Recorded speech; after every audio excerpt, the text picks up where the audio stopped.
நம்முடைய circle incharge சகோதரர் அப்துல் காதர் அவர்களை மேடைக்கு வருமாறு அன்போடு அழைக்கிறேன். அண்ணனூர் யூனிட்டினுடைய பிரசிடென்ட் சகோதரர் அனீஸ் அவர்களை மேடைக்கு வருமாறு அன்போடு அழைக்கிறேன். இன்றைய சிறப்பு விருந்தினர் மற்றும் பேச்சாளர் டாக்டர் மொய்தீன் அவர்களையும் மேடைக்கு வருமாறு அன்போடு அழைக்கிறேன். இப்போது மாஸ்டர் அம்மார் அவர்கள் திருக்குர்ஆன் வசனங்களை ஓதி ஆரம்பம் செய்வார். அஸ்ஸலாமு அலைக்கும் வரஹ்மத்துல்லாஹி வபரகாத்துஹு. அஊது பில்லாஹி மினஷ் ஷைத்தானிர் ரஜீம். பிஸ்மில்லாஹிர் ரஹ்மானிர் ரஹீம். ரப்பி ஹப்லி மினஸ் ஸாலிஹீன். فبشرناه بغلام حليم. فلما بلغ معه السعي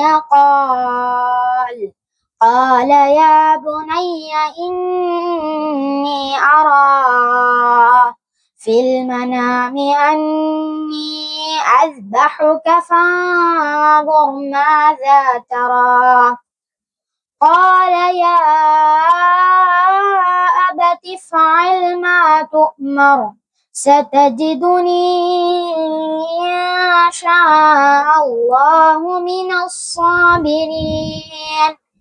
فلما أسلما وتله للجبين وناديناه أن يا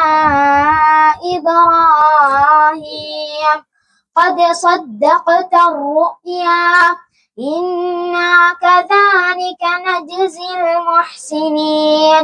إن هذا لهو البلاء المبين وفديناه بذبح عظيم وتركنا عليه في الآخرين.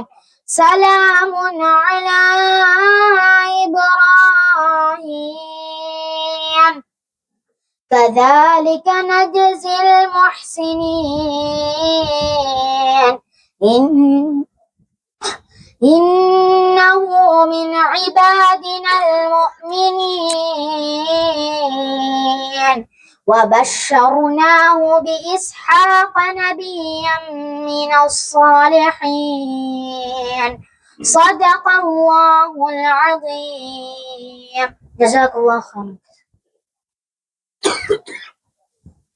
மொழிபெயர்ப்பு சகோதரர் இம்தியாஸ் அவர்கள் வாசிப்பார். மைக்கு.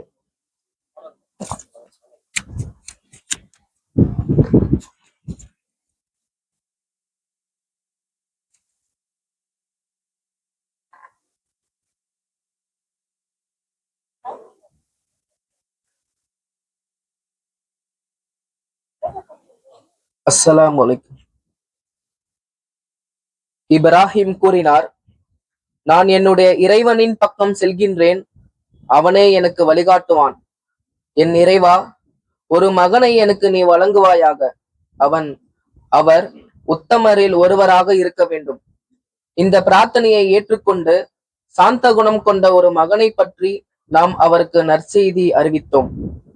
அம்மகன் அவருடன் சேர்ந்து உழைக்கும் வயதினை அடைந்த போது இப்ராஹிம் ஒரு நாள் அவரிடம் கூறினார், என் அருமை மகனே, நான் உன்னை பலியிடுவதாய் கனவு கண்டேன். உனது கருத்து என்ன என்பதை சொல். அதற்கு அவர் கூறினார், என் தந்தையே, உங்களுக்கு என்ன கட்டளையிடப்படுகிறதோ அதை செய்துவிடுங்கள். அல்லாஹ் நாடினால் என்னை பொறுமையாளர்களில் ஒருவனாக காண்பீர்கள். இறுதியில் அவ்விருவரும் இறைவனுக்கு முன்னால் முழுமையாக சரணடைந்து விட்டார்கள். மேலும் இப்ராஹிம் மகனை முகங்குப்புற கிடத்தினார். அப்போது நாம் அவரை அழைத்து கூறினோம், இப்ராஹிமே, நீர் கனவை நனவாக்கி விட்டீர். நன்மை செய்வோருக்கு நாம் இவ்வாறே கூலி வழங்குகின்றோம்.